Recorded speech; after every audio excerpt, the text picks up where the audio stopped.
Au sommet de cette édition, le gouvernement burkinabé décide de proroguer la période de la mobilisation générale et mise en garde pour une durée de 12 mois. Une mesure prise pour consolider les acquis de la lutte contre le terrorisme. Aussi, le gouvernement crée une nouvelle CAMEC qui a le statut de société d'État avec un capital social de 5 milliards de francs CFA. Des décisions prises en Conseil des ministres d'hier, on en parle. Environ 10 organisations de la société civile burkinabé, dans une déclaration, dénoncent la pratique des enlèvements des citoyens. Ces organisations appellent les autorités à respecter et à faire respecter l'ensemble des dispositions de la Constitution. Le résumé de la déclaration à suivre également dans ce 12h45. Et puis, élection présidentielle au Sénégal, Adama Thiam, coordonnateur de la coalition Diomaye Faye, président 2024 session Burkina, se prononce sur le programme du président nouvellement élu, Bassirou Diomaye Faye. Vous en saurez davantage dans ce journal. Ce sont les principaux articulations de cette édition. Mesdames et messieurs, bonjour et merci de vous joindre à nous pour le point de cette édition. Bienvenue à tous. Et pour débuter, je vous l'annonçais en titre. Au cours du Conseil des ministres d'hier, plusieurs décisions ont été prises. Retour sur le Conseil des ministres d'hier avec Abdoulaye Kinda.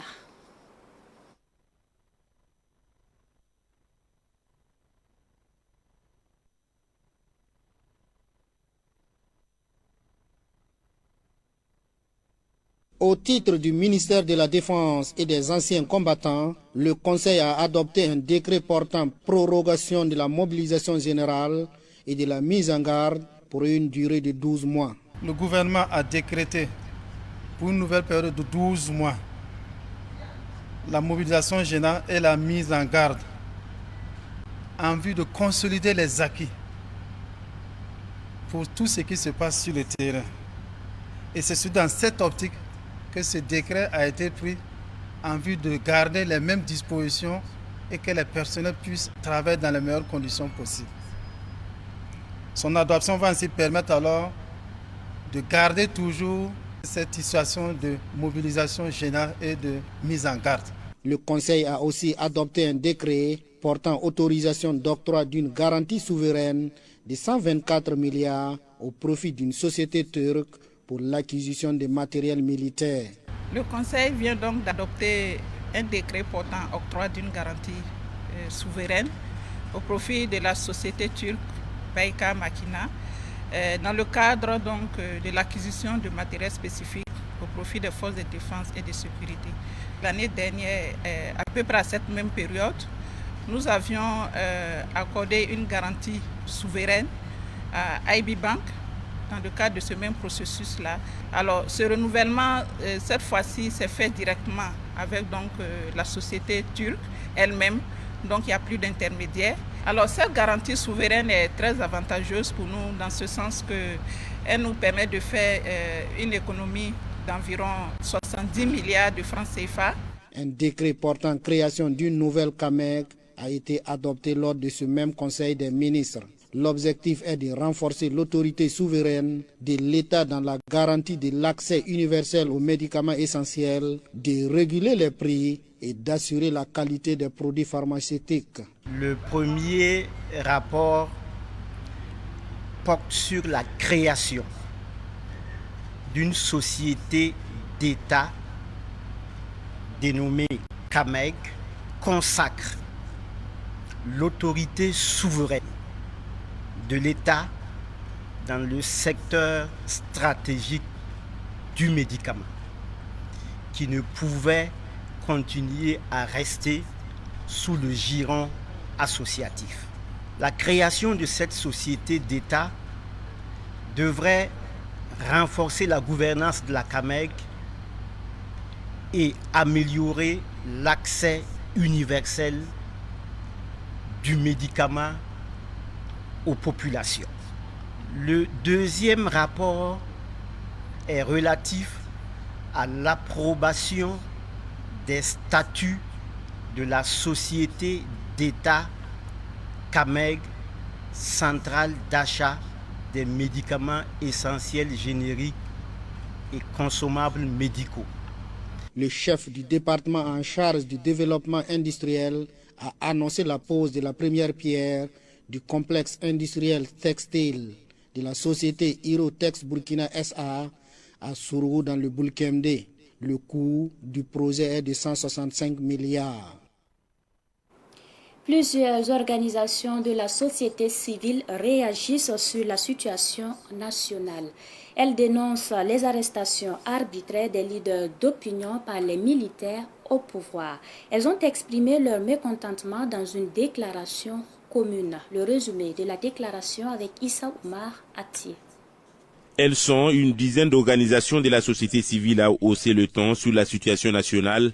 Elles se disent préoccupées par la situation sécuritaire qui continue de faire des victimes, aussi bien dans les rangs des forces de défense et de sécurité que chez les populations civiles innocentes. Elles estiment que la cohésion nationale tant souhaitée par les Burkinabés et qui est une condition sine qua non pour la victoire contre le terrorisme est mise à rude épreuve par des actes de gouvernance sociopolitique négatifs en total déphasage avec la nécessité du moment.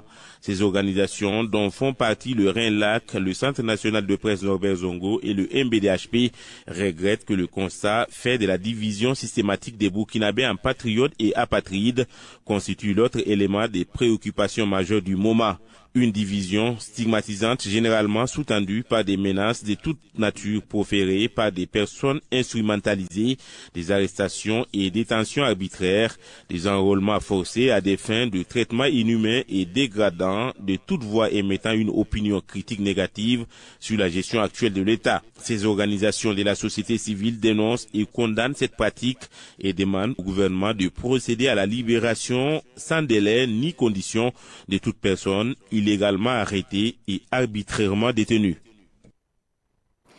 Et puis des kits scolaires et hygiéniques au profit des élèves déplacés internes du lycée départemental de Saba. Ce sont des kits offerts à l'occasion de la célébration de la Journée internationale des droits de la femme célébrée en différé par les femmes du lycée Wenpuré de Saba. Nous en savons plus avec Daouda Yamiogo. C'est sous l'appellation la journée de la femme du lycée Wenpuré que l'autre moitié du ciel du lycée Wenpuré de Saba a célébré en différé la journée internationale des droits de la femme. Première du genre, cette commémoration vise à rendre hommage aux femmes du lycée et à mettre en évidence leur rôle dans l'éducation des enfants. Selon la présidente du comité d'organisation, cette journée doit être pérennisée. Avec la satisfaction et la joie qui nous anime en ce moment, bon, je pense que comme toutes les autres femmes, nous pensons vraiment pérenniser l'activité dans le futur. Voilà, pour que les choses se répètent, voilà, que nous essayons de voir ce que nous allons faire et améliorer par rapport à ce que nous aurons eu comme bilan. La célébration de la journée des femmes du lycée Wenpuré de Saba a été une occasion pour les femmes de venir en aide aux enfants déplacés internes du lycée. Ils ont reçu des kits scolaires et des kits hygiéniques. Et notre sentiment, c'est de remercier aux mamans qui ont organisé l'événement d'abord. En plus, et nous remercions pour les différentes kits que nous venons de recevoir ce matin. Je suis contente avec les cadeaux qu'on nous a offerts. Je dois les remercier beaucoup et les dire que Dieu les bénit et les fortifie également. Je souhaite pour ces mamans une bonne avenir, que de continuer de nous accompagner, Dieu va les bénir. Je souhaite que la paix revienne au Burkina Faso pour que je puisse partir là où j'étais. Voilà. Cette première édition de la journée de la femme du lycée Wenpuré de Saba s'est tenue sous le thème « Le leadership féminin dans l'éducation en temps de crise sécuritaire, inspiré et transformé ».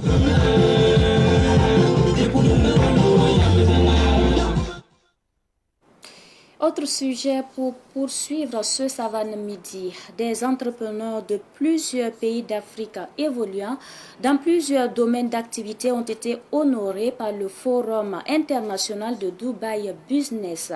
La compagnie de transport CA Trans a été distinguée meilleur manager dans le secteur du transport et de l'innovation en Côte d'Ivoire.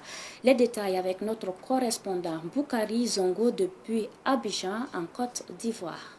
Le Forum international de Dubai Business, IDBF, a honoré des entrepreneurs venant de plusieurs pays d'Afrique et des Émirats unis, évoluant dans différents domaines d'activité ce samedi 9 mars 2024 à Dubaï à travers une soirée de distinction. Sawado Abdulwahabo, pour le compte de son entreprise de transport CA Trans, a été distingué meilleur manager dans le secteur du transport terrestre et de l'innovation en Côte d'Ivoire. Donc je voudrais dire un grand merci. Merci à toute l'équipe qui a toujours œuvré jour et nuit afin de permettre à toute l'équipe d'obtenir ce résultat que vous voyez. CA Trans, depuis sa création, s'inscrit dans une logique d'innovation. C'est avec un sentiment de joie que nous avons reçu ce prix. Je voudrais dédier ce prix au président de la République, son Excellence Alassane Dramane Ouattara, qui a toujours fait des efforts pour améliorer les conditions des transporteurs. C'était au total 30 récipiendaires qui ont pris part à cette 7e édition de IDBF à Dubaï en présence des hommes d'affaires venus de plusieurs États des Émirats. C'est une continuité, nous sommes à la 7e édition de International Dubai Business Forum. C'est une plateforme pour donner un peu plus de visibilité aux managers africains dans leur ensemble, pour qu'ils viennent taper à la porte des financiers, taper à la porte des partenaires, pour pouvoir les accompagner dans le financement de leurs différents projets. Mes impressions, c'est que vraiment je suis très heureux, très heureux. Je veux dire à la jeunesse de travailler, d'être courageux, de ne pas se laisser distraire et puis de ne pas compter sur les parents, de eux-mêmes faire en sorte que les parents puissent compter sur eux. Voilà, si le travail paye. L'on pourrait remarquer le nombre important de jeunes entrepreneurs africains parmi les lauréats du prix IDBF 2024, ce qui expliquerait le dévouement de la jeune génération dans l'entrepreneuriat en Afrique. Ils sont nombreux des jeunes burkinabés qui ont l'idée de confectionner des voitures. C'est le cas de Abdoulaye Ouedraogo, soudeur dans le quartier Kouritenga à Ouagadougou. Il a fabriqué un véhicule made in Burkina Faso, une voiturette qui selon lui est plus adaptée à milieu rural. Découvrons ce jeune avec Abdoulaye Kinda.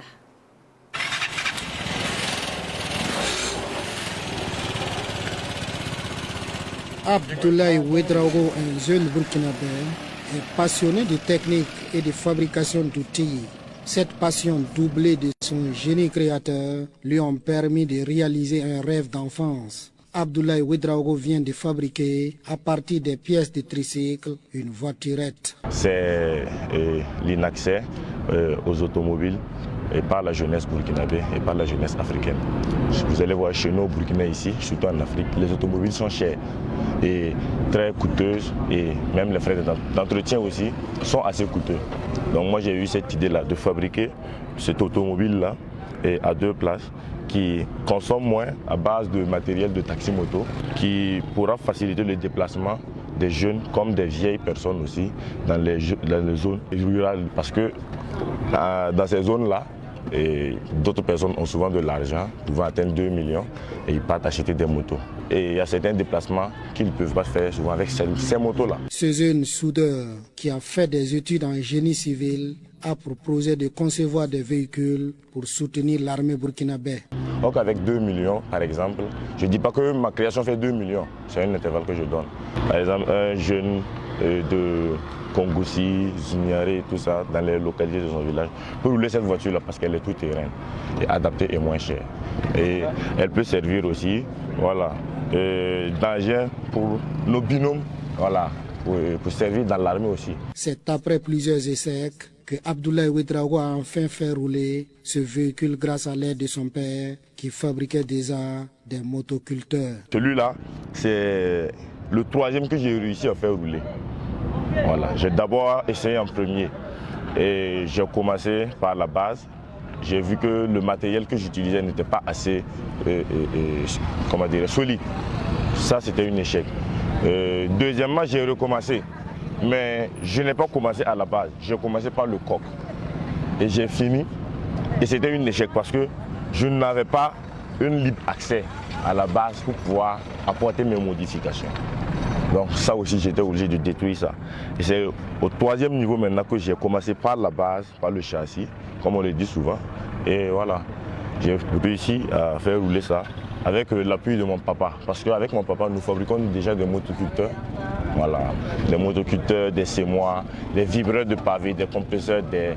Et nous avons un projet à ouvrir un centre de formation pour former la jeunesse burkinabé, voilà, à ce genre d'activité-là. Abdoulaye Ouedraogo demande le soutien des bonnes volontés pour l'atteinte de ses objectifs. Le rêve est de pouvoir développer cette activité-là au Burkina, avoir le soutien des autorités et que je sais que je ne suis pas le seul à faire ce genre de choses-là. Nous pouvons nous regrouper, nous apporter, nous échanger les idées et ouvrir même un petit centre de formation. Voilà, nous allons former des gens qui vont repartir dans les localités, dans les différentes régions du Burkina Faso et pouvoir apporter encore un plus à l'agriculture, au développement endogène, à la création de main-d'œuvre pour la jeunesse. Et moi et mon papa, on a subi beaucoup de pertes dans nos réalisations. Mais néanmoins, on peut dire qu'aujourd'hui, on a beaucoup de prototypes chez nous à la maison que n'importe qui pourrait venir voir et savoir que l'expérience côté expérimental, voilà, nous en avons assez pour pouvoir réaliser. Abdoulaye Ouedraogo invite également les autorités à soutenir les jeunes ambitieux. Il rappelle que la fabrication de son véhicule a duré 3 ans, faute de soutien. Et bonne nouvelle, Savane TV passe désormais en HD sur le bouquet Canal+. L'annonce a été faite par le directeur général de Canal+ lors d'une conférence de presse à Canal Olympia de Pissy. L'objectif est de rendre fiables les chaînes burkinabè à l'international. Yacouba Kiamtouri. Les images de votre chaîne Savane TV passent désormais en HD sur le bouquet Canal+. L'objectif est de fournir aux téléspectateurs une meilleure qualité d'image. Cette annonce faite par Canal+ Burkina est positivement appréciée par Salimay Abissi, directeur général de Savane Média. Canal nous fait du bien par rapport à ce choix de nous passer en HD dans la mesure où, comme vous le savez, nous nous positionnons comme étant un peu le miroir du Faso. Savane travaille sur les volets de la culture, du tourisme et de l'information. C'est fait que nous avons besoin donc de cette qualité d'image pour davantage vendre le Burkina Faso au monde. Et ça, je voudrais donc saluer Canal pour cela et dire que nous sommes d'autant plus rassurés que nous pouvons produire autant de programmes, autant de contenus, en tout cas qui permettent donc de rendre le Burkina Faso plus visible, en tout cas plus attractif. Ce geste que Canal a fait, donc nous passer à un niveau supérieur de qualité, de réception pour le public, aussi bien national que celui de la diaspora. Canal+ Burkina intègre également la RTV3 et la télévision Al-Ouda sur son bouquet. Nous avons un plan de service que nous avons mis en œuvre ce matin et qui nous aura permis de faire monter dans notre bouquet 2 nouvelles chaînes nationales, la RTB3 et Al-Ouda, qui nous rejoignent sur nos bouquets que nous diffusons dans un spectre qui couvre plus de 23 pays. Au même moment, nous avons aussi eu la possibilité de faire monter en signal HD une autre chaîne locale, Savane TV, et pour donner la meilleure qualité possible à nos clients résidents et à la diaspora. Et pour rendre les chaînes burkinabè plus accessibles, Canal+ Burkina met ses chaînes en premier plan. Avant, le client, pour avoir accès aux chaînes du Burkina, commencer à partir de 259. Aujourd'hui, de 1 à 9, il va retrouver 9 chaînes du Burkina, tout en ne perdant pas les 13 qui sont certaines dupliquées à partir de 259. Canal Plus Burkina appelle les Burkinabés à acheter le décodeur Canal Plus qui est à prix promotionnel de 5 000 francs CFA. L'actualité internationale au Sénégal, l'opposant Bassirou Diomaye Faye a largement remporté dès le premier tour l'élection présidentielle selon les résultats provisoires. Il se positionne loin devant avec 54,28% des suffrages, suivi d'Amadou Ba, le candidat au pouvoir avec 35,79% des voix. Le taux de participation lui s'élève à environ 61,30%. Notons que la victoire de Bassirou Diomaye Faye devrait à présent être confirmée par le Conseil constitutionnel dans les jours à venir. Et puis la coalition Diomaye Faye président 2024 session Burkina Faso se dit satisfaite des élections du 24 mars dernier au Sénégal. Le programme de Bassirou Diomaye Faye sera axé sur la réduction du train de vie de l'État, la lutte contre la pauvreté et la promotion du panafricanisme. Micheline Zongo est allée à la rencontre d'Adama Thiam, coordonnateur de la coalition Diomaye Faye, président 2024. Suivant son entretien. Dans l'ensemble, l'élection s'est très bien passée malgré un processus électoral qui était jalonné de violence, d'injustice, de manipulation. Mais avec la détermination et l'engagement des Sénégalais, le régime de Macky Sall a reculé et le Sénégal a pu organiser cette élection de la manière la plus libre, transparente et démocratique. Et on a vu le triomphe de notre candidat Bassirou Diomaye Faye. Donc le vote s'est très bien passé.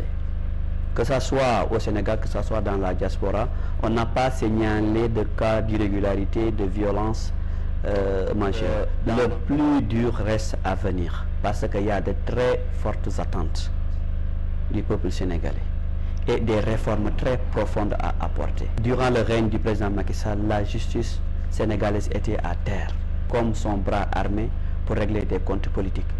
Ça, c'est quelque chose à corriger. On a aussi besoin d'une réforme qui réduit le pouvoir du président de la République. On avait un pouvoir, un régime hyper présidentialiste. Donc on doit changer ça. On doit procéder à l'équilibrage du pouvoir. Il faut qu'on équilibre le pouvoir entre l'exécutif, le judiciaire et le législatif. Et parmi les attentes, alléger la souffrance des Sénégalais. Pendant le règne du président Macky Sall, beaucoup de Sénégalais souffraient. Les Sénégalais lambda ne pouvaient pas payer la location au Sénégal, à Dakar. Les prix des denrées alimentaires étaient exorbitants. Les factures de courant, l'éducation, la santé, tout ça était cher. Donc il va falloir procéder à l'allègement. Mais ces défis-là sont surmontables. Parce que le Sénégal dispose d'assez de ressources, que ce soit des ressources humaines, que ce soit des ressources naturelles qui dorment dans nos sous-sols. Et il faut aussi la bonne volonté de cette nouvelle équipe dirigeante pour pouvoir relever ces défis. Dans notre programme, il y a le volet panafricaniste.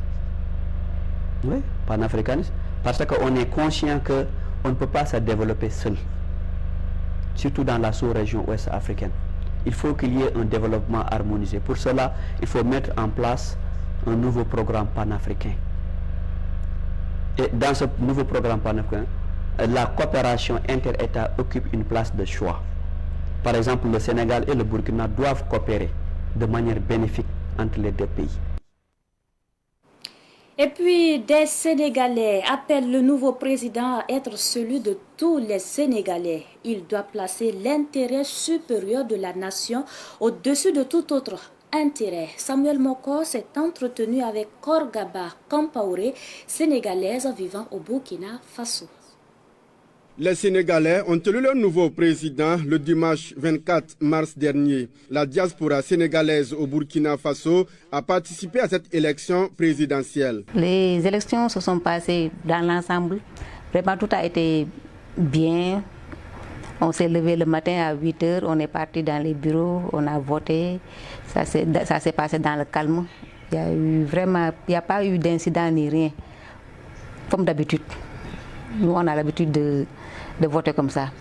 C'est le début des élections qui pose problème, mais après les élections, il n'y a plus rien. Et c'était normal parce que Abdou Diouf l'a fait avec Abdoulaye Wade l'a fait avec Macky Sall. Pourquoi pas Macky Sall ne le ferait pas avec Diomaye? C'est très normal. C'est la victoire de la démocratie sénégalaise. Korkaba Compaoré pense que la victoire de l'ex-Pastef d'Ousmane Sonko était prévisible.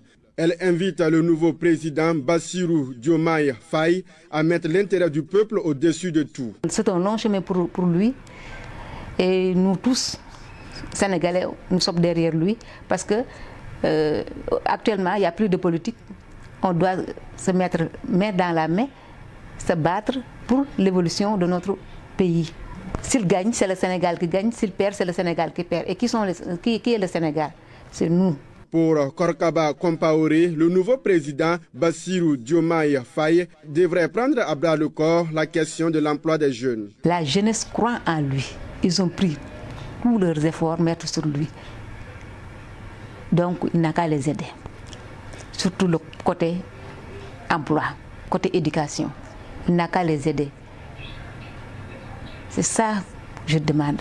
Parce que nous sommes dans la diaspora, mais on est parce que tout le monde sait même que les Sénégalais aiment voyager. Pourquoi ils voyagent? C'est ça le problème. Donc il doit tout faire pour retenir cette jeunesse dans le Sénégal parce qu'on en a besoin. Le pays a besoin de sa jeunesse. Mais si toute la jeunesse sort, qui sera là-bas? Ça, donc moi, je veux qu'il se focalise plus sur la jeunesse et surtout sur les femmes. Parce que quand on dit pays aussi, c'est la jeunesse, ce sont les femmes. Le nouveau président Bassirou Diomaye Faye a déjà annoncé la formation d'un gouvernement qui va compter des Sénégalais de l'intérieur et de l'extérieur avec pour principale qualité la probité et l'intégrité. Fin de ce journal. Merci à vous pour votre constante fidélité. La suite du programme dans un instant.